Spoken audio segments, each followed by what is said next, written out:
Welcome to the Valor Flight Crew podcast, hosted by Echo and brought to you by Vertical Helicasts and Vertical Valor magazine. In this episode, we're diving into the world of simulation training in HEMS with special guest Jonathan Corolla. From high-fidelity mannequins to low-cost, high-impact solutions, we explore how simulation is evolving and why it's critical for preparing crews to perform under pressure. Jonathan brings a wealth of experience in crafting realistic scenarios that connect with clinicians and improve outcomes in the field. We'll talk about the challenges of building effective training programs, the power of creative problem solving, and why advocacy and buy-in are key to making it all work. Whether you're in the air or on the ground, this conversation is all about training smarter, pushing boundaries, and staying mission ready. Thank you to our sponsors, Metro Aviation, Airbus, and Precision Aviation Group. Welcome to the Valor Flight Crew podcast, brought to you by Vertical Helicasts and Vertical Valor magazine. Produced in partnership with Echo, Every Coast Helicopter Operations, the Valor Flight Crew podcast promotes the personnel and life-saving equipment behind helicopter air ambulance services.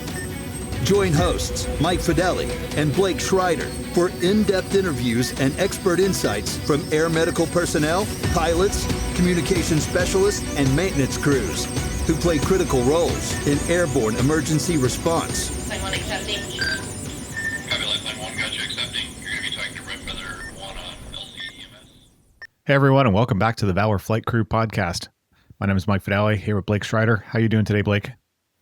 I'm doing good, Mike. How about you? Hanging in there. It's been a long couple weeks, but hopefully we're starting to get a little bit warmer weather, back on track, and then enjoying the summer here.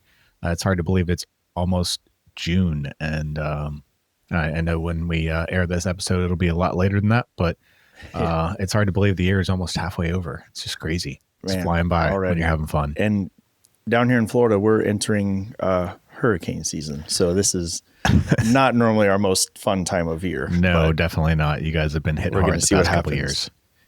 They did say there's a Hurricane Karen potential name. So stop. That's been the whole talk of like things down here is Hurricane Karen. So we're hoping that doesn't happen. For Hopefully everybody's not. sake. For everyone's sake, absolutely. Oh, please. Well, we're bringing you a great discussion here today. We're going to be speaking with Jonathan Corolla, who also happens to be an Echo member, but is very passionate about HEMS education and training within the industry. And we wanted to talk to him about how to maximize our HEMS training through simulation, whether you have a high fidelity budget or whether you also have a low fidelity budget. And I think this is something that's really going to hit close to home for a lot of us because, for how long have we been, just the requirements of, throwing in your 3 airways every month just to maintain your competency? Is that really maintaining competency for us, or can we be doing a better job? And so really looking forward to having some discussion here with Jonathan and figuring out how we can elevate the level of training that we're bringing to our crews on a daily basis rather than just going through the motions. So with that being said, I'd just like to throw a huge welcome to Jonathan Corolla. How are you doing today, Jonathan? Doing good, sir. And I'm happy to be here. Hoping we can have some good discussion today about education and simulation. Yes, absolutely. Looking forward to it. And we appreciate you coming on with us. Blake, in case you can't tell, Jonathan does have a bit of a Southern accent. So if you need me to translate things here and there, I will certainly do my best. I've worked with him for a number of years now. So we'll try to make sure that I don't think he's gonna need that much help. I've been to Florida a few times, and there's some pretty thick accents down there. And it's funny because you're like, where did that come from? You've lived here your whole life. You're like, that's not how we talk. It's like, how did that happen? In three years living in Pennsylvania, and the accent's just as strong as ever. Yes, it is. I love it. Well, welcome again. Jonathan, if you don't mind just giving us a little bit of a background or introduction for yourself and kind of talk about some of your experience in the industry. Yeah, sure. So ironically enough, this EMS week and this May made my 15th year in EMS. I'm completing my 12th year as a paramedic and my 7th year as a critical care flight provider. I initially got flying in West Virginia for HealthNet Air Medical Services. I flew out of their what used to be their HealthNet 7 Kentucky 9 out of Prestonsburg, Kentucky, and HealthNet 2 out of the Jackson County Airport. I've been involved with education kind of like my whole EMS career. I took an EMT class. It was good, but then I took some other classes, and they just weren't that great. And I decided one day, like, I don't want to keep having crappy classes. I don't want to see people having crappy classes. So I was like, I'm going to go be an EMS instructor. I'm going to go fix the problem that I'm complaining about. So, fast forward 10 years now, I guess, give or take. But now I'm getting ready to finish my master's in emergency disaster health services from UMBC with a concentration in education. And that curriculum is just a big, long title for a master's of education that focuses on public safety, healthcare, fire, police, law enforcement, military. So I graduate in December, and that day cannot get here soon enough. I thought this last semester was It's a light at the end of the tunnel. yeah, it was going to be the reason that I just quit. Like I was done with it. And the last few years, I've it's like an EMS, and when you get your medic or your flight, you kind of find a topic that you focus on, right? Like some people are really great at cardiology, some people are really great at respiratory. Well, with education, mine became simulation and curriculum development. Because if you don't have a good curriculum or a good baseline, even your best instructors are going to struggle because they don't have nothing to draw from when you have them teach a course. So that's kind of where I first started building that off of. And, I've known Mike for a number of years. I've known Amanda, another one of our ECHO members, and her and Mike are the reason I'm in Pennsylvania now. So it's their fault. You're welcome. But they came to me one day and was like, hey, ECHO is looking at doing some education and, formalizing their education process. And we kind of want you to be the point person to kind of start rolling that out and making that official. And, now 2 years later, I'm one of the co-directors for the education council for ECHO. And, I kind of that's the shortest synopsis I can give of what's got me here over the last 15 years. Well, we appreciate you, coming on. I think, Mike, you and I can both speak to just our instruction with ECHO and Future Flight Crew, where it was, where it's came and where it's going. I think we've definitely seen such a great overall improvement in just ourselves and the availability of things we have to teach and really get people that are coming into this industry, like, to use, for example, to really get them a realistic experience of what it's like. Yeah, absolutely. I think that we've, certainly improved by leaps and bounds over the past couple of years. And I'm really excited to see where things go to in the future. I think that, and it's not just, education within ECHO. I think that, across the industry, you're starting to see a lot of changes. And, one of the reasons we wanted to have this podcast is because simulation is one of the major ways that we as crews end up learning, because that's oftentimes the only exposure you may get to certain circumstances or patient populations. And so, having not just simulation, but having the appropriate simulation and having simulation that is meaningful and impactful is not always something that's easy. Right? You can't just throw plastic and plastic and expect there to be positive results that come out of that. And so I'm really looking forward to having this conversation with Jonathan about how he's changed things in the simulation world, where his passion lies, and really kind of taking it from there as to how each of us can do this at our own bases across the entire country. So Jonathan, wanted to start things off by hearing kind of an impactful story that you may have had in your career as to why you've gone down this route and why this is something that's so passionate for you. Several years ago, when I was flying for HealthNet, they have an aircraft simulator that they took one of their old retired BKs, put it in one of their hangar garages and converted it into a aircraft simulator. And they can smoke up the cabin. They have all the windows blacked out with TV screens on it to simulate flying and, your environment around you. And it's a really cool thing. And that was, 7-8 years ago now. And that was what kind of started my, simulation is really cool. Education's great, but this really makes you feel. And that kind of lit that fire. So as I grew with education and I started teaching EMT classes or, CPR, ACLS, PHTLS, all the alphabet soups and initial certification, I started experiencing different aspects of simulation more. And some were really cool. The hospital system that I taught for AHA, had full high fidelity ICU, ER rooms, OB rooms, and things that like really immersed you in that. And then I was like, man, like that's where it's at. Like you got all this tech, you got all this cool stuff. And then I get out in the real world and start doing it on my own when I became director of clinical education and operation at a ground critical care agency. And then I'm like, oh, I don't have money. How can I make this happen without money?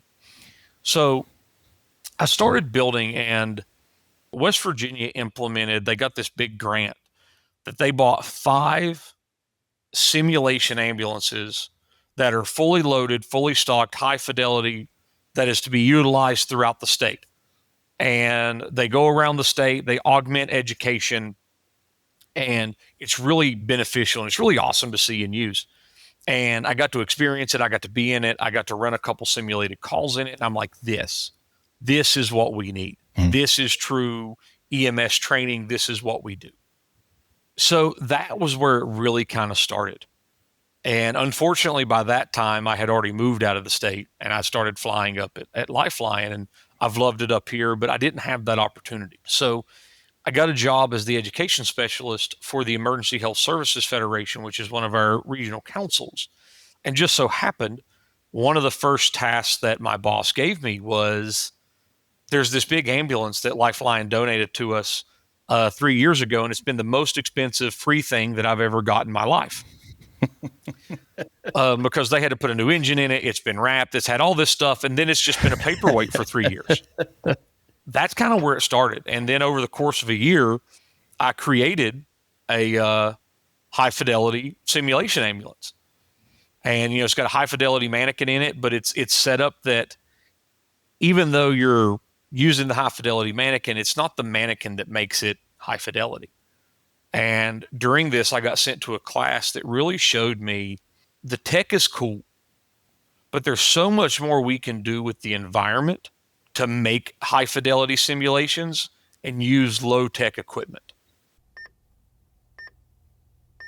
Thank you to our sponsor, Precision Aviation Group. Mission-critical operators and fleet managers rely on Precision Aviation Group as a worldwide leading rotor and fixed-wing MRO provider. PAG provides tip-to-tail solutions in 4 MRO segments: avionics, components, engines, and manufacturing DER services. A single point of contact gives you access to over 150 million in inventory globally, 24/7. Just call 800-537-2778. Precision Aviation Group. Others sell parts. We sell support. That's kind of where it really got me. Like, it's not been like one instance, right? That's been like, man, simulation is it. It's kind of been a reoccurring thing. Every year, every day that I work, I see something. I'm like, this is how we can make it better. And it's just, I've kind of taken it and ran with it on the same sense of some simulation really sucks. And I don't want it to. I've been in some crappy ones, and I don't want them to. So if I'm going to complain, I'm going to fix it. I may not be able to fix it nationally, globally, or whatever, but I can at least fix it in my little home here in central Pennsylvania. And then maybe other people will take notice. And that's kind of how it's all transpired to become like, yeah, simulation is my education focus. Well, it sounds like, you took something and ran with it. And I think it's really amazing to see that, one, having the most expensive free thing ever. At our agency, we did something very similar. They took an ambulance that was involved in a wreck. They were able to take the box off, and it lives at our hangar. And it's set up exactly like an ambulance would be, any ambulance that's on the road in our county. And they started doing, they set up cameras. And doing like operational credentialing, clinical credentialing. They did everything, and recurrent training, everything based off of, like you said, a high fidelity training, but also a budget, right? So, I mean, if we had endless, access to money, we could have like you said, it's not just the high fidelity mannequin. It's how you approach it, the environment that you set it up in, the scenarios, and the people that are putting the thought and heart to that, because that's a full-time job to constantly and continually do that. And then that grew from just our little training box ambulance to we acquired a duplex within the county. That's a house. The county owns it and utilizes that. It's completely set up for video, audio, everything, and all the simulation to make it as realistic as possible to allow people to go through these recurrent trainings and have some type of realism to it. I mean, we can't, when we're doing simulation, we can't replicate everything, right? There is a degree of this is simulation, but we can get pretty darn close, right? And like Absolutely. you said, coming up with things that aren't super expensive, you can get, Amazon, you can Amazon just about anything, costume, fake blood. You can get the wounds, like it looks like fake injuries, and you can make up it on you. Like, there's so much, and it doesn't have to cost a lot, but you have to have a good foundation and backing of your organization to promote that. So are you able to explain, like I said, that was my personal experience and how we've grown our agency. Were you able to really start with the really expensive free gift? So get it set up. It was a year-long process, and I currently hold the record in the Federation's entire history of making the single largest purchase ever in the Federation's history at $130,000 for a 3G SimMan Plus. So I was fortunate at the Federation that there was some grant funding and stuff involved that allowed us to make that ambulance work. Right. Now that I'm back at Lifeline, we have a retired CCT truck. There's like a pattern here. Like I make one at one place, now I'm back at making another one. But I'm working with our team here, and now we truly are on that budget, right? And we have to make things work. So one of the things we're doing is like the ambulance still runs and everything, but like to your point of like, this ambulance will be stocked like any ALS ambulance would be in the Commonwealth of Pennsylvania, down all the way to the CCT augmentation gear that gets put on these trucks when we go out and do calls. So like vent, monitor, pacer, the 3 bags that we use primarily on our critical care transport runs or our flights. But if we are doing just regular BLS, ILS, or ALS, that stuff can come off. It's fully stocked with how we run our EMS side, and you can do either one. And it's all done with, expired equipment, equipment that we may be phasing out for newer models, but it's still essentially the same. And we're just making it little by little. Over the last few months, I've, stocked some bags and made it all stock. We're looking at getting ready to stock the whole truck now.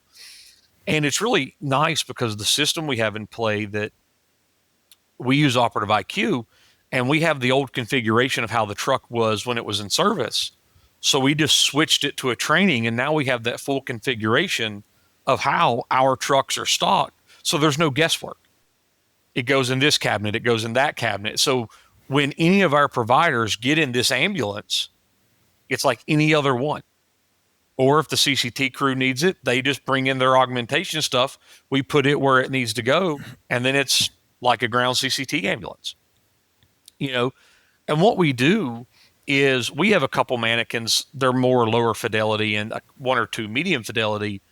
But my goal with this starting out isn't about the tech. I want when someone gets in the back of that truck, they're like, oh, they look around, and they're like, I'm going to call. I'm here. And a really cool way to do that for flight that really takes zero money, even for night shifters, is take your airway head, put them on the back of put them on your litter, and shut the doors of your aircraft, put your helmet on and your NVGs on, and have them intubate in the dark. I mean, we've all had to do that. We've all had situations where that's very possible, where we're mid-flight and, your patient crashes, and it's, you may have some low lighting or, what little bit you get with an aircraft. And that's no money, no technology, stuff we use every day. And now you've created a high fidelity environment. Your tech is very low fidelity, but the environment that you're in is very real. It's, to your point of like, it's something we see, we do, and it's something that can happen to us. So it's things like that I'm trying to achieve right now. And yeah, sure. Do I want to get us up to, the best of the best with the tech and the equipment? Sure. But people tend to focus on that, I think. And then you lose the effectiveness of our scenario. I can do everything I need to do in a simulation with a static mannequin, an iSimulate, and, an ALS stocked ambulance that I can do with the 3G SimMan Plus. Yeah. And in some cases, depending on what it is, maybe a little bit more. Because unless you really know how to use that mannequin and know that its limitations versus, what it can actually do, people don't realize there's a lot you can't do with a 3G SimMan Plus or whatever brand you decide to use that you can do with a lower fidelity. And I've really learned building that ambulance out and now working on ours. I've really learned it's like anything else. It's the right tool for the job. Everybody's like, I'll give a BLS example, is that, end title is the way of the future, right? It's the golden standard. It's this, it's that, but it's a tool. Like anything else, it's a tool, and it's finding the right one that works. And I think that's been the biggest thing and how I've gotten the most impact. Before talking about, some of the ways to improve simulation, I mean, obviously this is something that's very near and dear to your heart, and something that you've poured a lot of time, blood, sweat, and tears into making a reality, whether it be, region-wide or within your own agencies. And, in a perfect world, we would all be able to have a retired helicopter there to be able to outfit exactly how we want and have everything in the right place and be able to jump in and just run scenarios and all that stuff. I'm still hoping they'll let me do that to 611. Yeah, good luck. Well, I guess where I'm going with this is, obviously this is something that you have been very passionate about. In the times that you've been in HEMS and have been a critical care provider, what kind of role or importance have you seen, or how have you seen the importance of the role of simulation evolve in that amount of time from where it was to where it is now? It's a two-part answer. The first part answer is all the importance is there, right? Everybody like, this is what we need to do. We need to make it better. But the second part of that answer is delivery sucks. Yeah. And people don't know how. Yeah. And to get a little in the weeds on it is I just spent a whole semester doing research proposal writing. And in that research proposal writing, I did 40 or 50 noted sources for EMS simulation and affecting patient outcomes. And part of the reason why delivery is so bad, I don't want to say bad, but maybe difficult, I guess, or misunderstood, is that simulation and EMS is new and no one knows what to do with it. Like, there is bunches of peer-reviewed articles on simulation-based medicine in surgery and ER. Hell, there's even simulation-based training for family medicine. Yeah. So it's for our physician and our nursing friends, it's there. It's been there, and they've used it a lot. But for EMS, I probably could only find less than 10 solid peer-reviewed articles on simulation-based training for EMS. And most of them were that, the biggest foundation of them were that, it's great, it's needed, it's supported, it's proven, but it requires a lot of time, resources, and budget. And it's not been done a lot. So therefore, no one knows what the right way is yet. And EMS, HIMSS included, is still finding their way with it. Thanks to our sponsor, Airbus. Airbus provides the most efficient helicopter solutions to its customers who serve, protect, save lives, and safely carry passengers in demanding environments. Its civil and military helicopters are flying all over the world, making missions possible. Visit airbus.com for more information. Some places, even locally in our area, like some agencies are doing really well for like your EMS side, and I know HIMSS agencies that are doing really well. But then the vast majority, though, aren't. And it's they don't have the money, they don't have the people, they don't have the training. You know, there's even a book, and the title is I'm drawing a blank on, but it's solely about creating education for simulation. So much so that it even has a specific chapter about creating mobile simulation for EMS and like the type of ambulance you need, the lifespan that it should have, like everything that goes in it. And like one of the things they talked about in that book was that, you know, if you're going to do mobile EMS simulation, is that your ambulance needs to have at least a 15-year lifespan. It needs to be able to at least survive 500,000 miles. Like that's how integrated they get to it. But that wasn't always there. And I didn't know about this book until I took my simulation instructor course last year. So how many other people don't know either? And I think a lot of it is just, it's unknown. I think a lot of it, the reason why maybe it's unknown, like we're, you know, whether it's, you know, HEMS, you know, ground EMS, we're more than just ambulance drivers, right? We're not somebody that's just sitting back there giving you, here's your aspirin, and here's your nitro spray, and I'm delivering you to a hospital, you know? Yeah, I mean, you know, we're not flight attendants on the aircraft. I mean, we are kind of self-loading baggage, but like, you know, we do things in that. Damn term again. every time. But like when have we, like, we're finally at a point where we can advocate for our industry, for the things we're doing, right? So as paramedics, right? Pre-hospital paramedics and nurses doing things outside of the emergency room or outside of the hospital, right?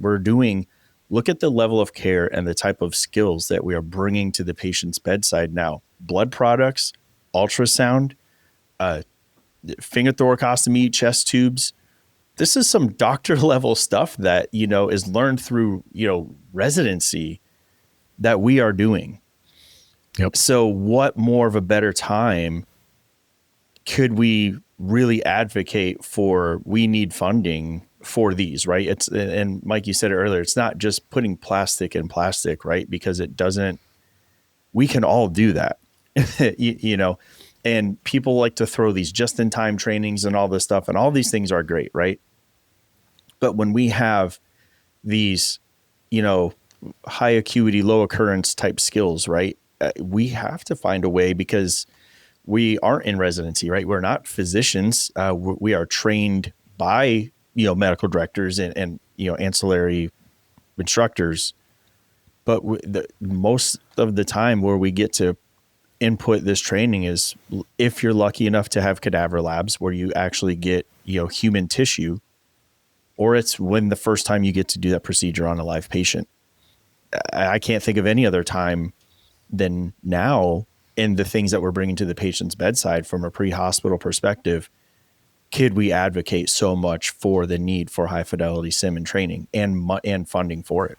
And getting hospital system buy-in or EMS agency buy-in, like it's difficult because, you know, prior to coming here and working here and at the Federation, I've never really dealt with the politics of, and this was a big learning curve for me, of going through nonprofits or not-for-profits or the politics of hospital financials, because I worked for a private agency in West Virginia when I was, you know, over education. And I had to just justify it to my boss. And if we had the budget for it and we could figure it out, we did it. So when I came here, I really had to learn that aspect of it. And that was a huge learning curve, and still is even now, you know. So I think that's the big thing. And I think one of the ways that we do it is, you know, heck, I got, you know, 50 noted sources that I can give to somebody that now say, you know, here is why it's a good thing. But I think in the interim, as we try to do that, I think maximizing our environment that we're in and maximizing the equipment and getting creative is how we're going to have to do it. And, you know, that's kind of why I like this talk of, it's high fidelity simulation, but on a low fidelity budget. And, back to the aircraft one of, put their helmet on, put them in MVGs, dim the cabin. This is a real scenario. One of the things that I'm going to do with our truck, that I hope to do anyway, is I'm going to drive it around the hospital campus, or have it drone around the hospital campus while they're running calls. It's a low speed, so everybody's safe. There's, a couple speed bumps and stuff on the campus, so that creates that vibration and everything, but it helps create that realism of, oh, I've got to do this while in motion. Absolutely. And something should break in the back while you're trying to do it too. Yes, agreed. 100%. No, the thing you needs to break. Yes. Right. Yeah. Exactly. It's funny. And really one of the things that really made me like simulation was, we do simulation based interviewing here at Lifeline for our critical care. And it's a pretty cool thing. And like someone coming into it that's terrified and is, moving to, looking at moving to a new state and everything is pretty intimidating. But I used to have wireframe glasses and not actual fixed frames. And as I was doing my simulation through them, with them, one of my lenses fell out mid-simulation. And like, they wanted to stop, but I'm like, no, let's just keep going. Like, we're here, we're doing this. So like, I'm like blind in this eye. I've got one good eye, so that's the realism that you look for, right? That's the stuff you look for, those little nuances of like, no one expects someone's lens to fall out in their glasses, but it happens. So what do you do? It happened and he did fine. Yeah. So do you stop the simulation or do you let it keep running? And, being the participant, I was like, let's just keep going. Like, there's no need to stop. Like, we're here. Let's just go. And that's the stuff I want to really put into the simulation, is the real life weird things that happen, right? Yeah. Your glass lens falling out. Oh, your oxygen tank's empty. Now we have to change it because we didn't check it before the call. The realism of it. And that costs $0, right? There's nothing to do that other than just some time. And that's where having a vivid imagination in this comes from. And not a lot of people have that. And I Mike can will tell attest you definitely have one of those. Right. I can absolutely attest to that. It's one of my more charming factors. Mike worked with me for, as a full-time partner for almost 2 years. So he knows. But it's funny because like I even write my simulations that way. Like I make them difficult, and my EMS medical director says that I'm mean all the time because they're tough. They're not like impossible, but they do require critical thinking. They require that real life aspect of it, that like, here is just this strange call that probably only a handful of people have ever ran, but it's possible. It's not your standard, oh, I have chest pain, or, oh, a tree fell on my leg and now I got compartment syndrome and need more calcium. It's one of the things of, it's weird, but it can happen and it's lifelike. Yeah. And it can be done with everyday stuff that we have with static mannequins. And, if you have an iSimulate, that's really all you need as far as like huge tech thing goes. And just someone to operate it correctly. And that's the other problem. And good Wi-Fi. And I need good Wi-Fi for that. So the good thing with the iSimulates is you don't need them. So the ones we have, and I don't know if they're all set up this way, but they have their own external router that just connects the two together via Bluetooth. I need zero internet. I can take that thing out in the field, and as long as I can power it, it works. So I think, when you talk about simulation, I think that probably the biggest hang up for a lot of people is that this isn't real, right? Like you can't mimic a real situation. And obviously you're trying to put in those scenarios or situations that make it feel as real as possible, including, driving the ambulance around, or scenarios that you would be in, or having odd things happen that you wouldn't, be expecting along the way and have to just kind of work through it. But what do you think are some of the biggest challenges, not just on the clinician level, but on the system-wide level, that are maybe some barriers or problems that are surrounding getting into simulation training for providers? Thank you to our sponsor, Metro Aviation. Metro Aviation, the world's largest family-owned air medical operator, offers comprehensive aircraft services. With 140 plus aircraft, in over 25 states. The Completion Center installs medical and law enforcement kits and avionics, serving diverse aviation needs including offshore, utility, VIP, and corporate sectors. So one of the biggest things is training, getting people educated on how to do simulation. I thought I was pretty good at it until I took this class, and there was fractions of it that I was pretty good at, but the vast majority, I was kind of average and okay. And I looked at it the same way I looked at when I got my critical care training. Your mind opens up of this world of all the things you miss. And it's the same thing with that. And so one of the biggest operational or system level problems is that you have people doing it that aren't educated on how to properly do it. Sure, they may be great at writing a scenario. They may be great at running the iSimulate. But do they know how to debrief? Do they know how to educate? Do they know how to actually connect with that person post-simulation to really work through what they did right, what they did wrong, and make it worth all that time and effort? Yeah. And that's expensive. Simulation education classes can be thousands of dollars. Mm-hmm.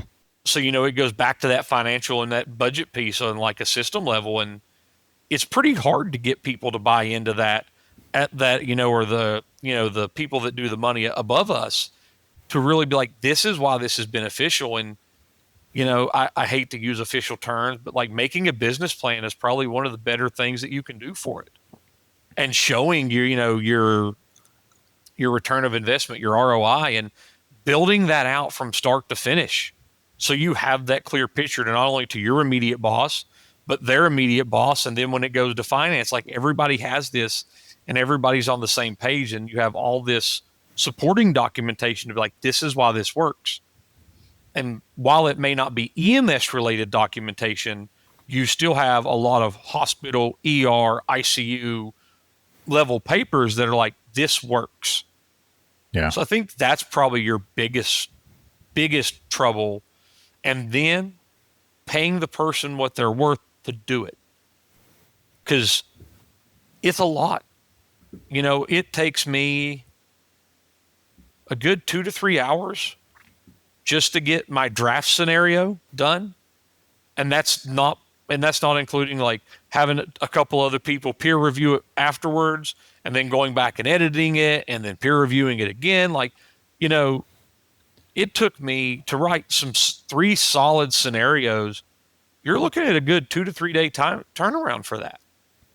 And that's, when you think of a 5-day work week at 8-hour days, more than half your week's gone to get everything else done. Because we all know that that person doesn't just have one job. They have all of the other jobs that go involved with it, because there's very few places that can afford a position like a simulation specialist that that's all they do. Right. Yeah. It's never someone's primary job. No, it's always farmed out to somebody else, and then I need to bring someone else on board. And they're like, yeah, get whoever you need to help you with it. And absolutely, I just need it done by next week. And so you write those scenarios, but then you gotta run through the scenarios, right? You got to put something through it and see what works, what doesn't. You're right. That's a good amount of time and money. And, the more advocacy that we can have for our training, it's only going to improve the level of care that we can bring to our patients, and the more successful and better outcomes that our patients will have when we have these interactions. I think oftentimes it's not even necessarily access to maybe simulation centers. I mean, I think for most places, especially the larger, HEMS organizations, that they do have access to centers or have their own personal centers. But I feel like for a lot of those smaller mom and pop shops that are out there around the country, they may still have access to simulation centers through the universities or health systems that they're affiliated with. But I think where the challenge comes in that particular place is having the people who understand the job being in charge of that simulation. And I think that's where a lot of the breakdown may occur. And that's where I think a lot of people going into it be like, well, this isn't realistic. This isn't how I would be doing things. And so I think that's where some of those challenges end up coming from. So that's why I love that you're kind of spearheading the simulation side of things to make sure that it's relevant, because being relevant is half the battle for, I think, a lot of this training, right? I think that builds a lot of respect for the people going through the simulation training when it's somebody that has been through that, not someone that's been quote unquote flying a desk for the last 6-7 years. They're so far removed from actual flying that they're like, oh, this happened to me one time, so I'm gonna throw this scenario out there, and I know it's gonna stump them. It satisfies their ego, in a sense, but it does nothing to bring clinical relevance and learning to the people that are actually doing the job. So I think that's such a huge impact to let's have it come from the people that actually do the job and have been through that and can relate. That brings two thoughts to mind. First, it's a culture thing, going back to it's not real, right? And you've had for so long, and COVID definitely didn't help it any, that, people just think that they can come through their competencies, their scenarios or whatever. And, oh yeah, I'm going to verbalize this, I'm going to pencil whip it, and then I'm done. And, that's been a culture system-wide of HIMSS and EMS and for so long, right? There's, all these agencies, people need put on the streets. You need butts in seats. You need, all these things, so, okay, yeah, we talked about it. You did it. You sign off on it. You're good to go. So now when you start doing that, making people go through it, the providers are kind of culture shocked. They're really against it. They don't like it. Then you have on the flip side some that really do love it and are glad it's coming back. But that's a push you get. Definitely. It's certainly another barrier you come across. And that was going to be one of my other questions is how do you set the stage in a situation where the providers are coming into it? There has to be buy-in on both sides, right? You believe the simulation itself is going to provide value to their clinical care and their clinical expertise. How do you get the clinicians to have the buy-in that they can have that positive reinforcement or outcome or training or experience come from this lower fidelity simulation or simulation in general to make sure that you have that buy-in on both sides? I think some of it is exposure, right? You have to go through it and see it. And a lot of it to me, or me personally, I may be a naysayer about something, but I'm not going to be well, I'm just not going to go do it.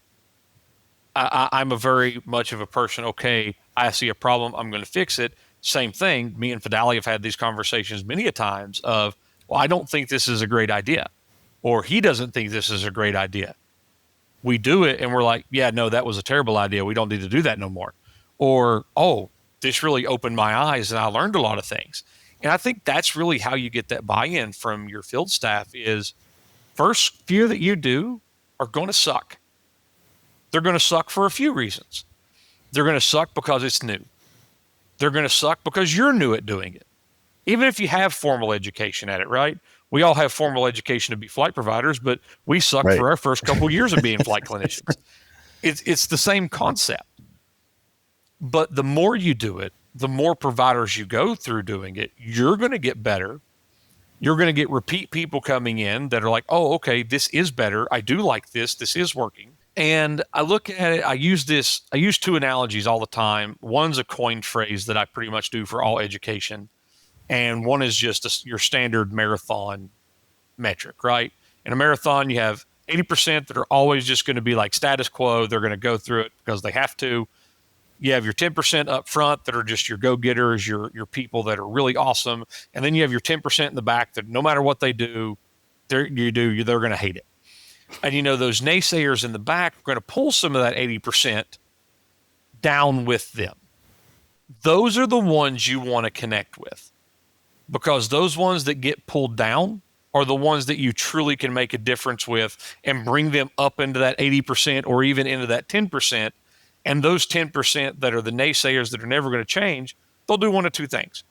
They'll either just grumble and do it and do the bare minimum, or they're going to see themselves out and you're going to replace them. And then as you replace them, the new people that come in are going to only know what you're doing now. So that's what they know.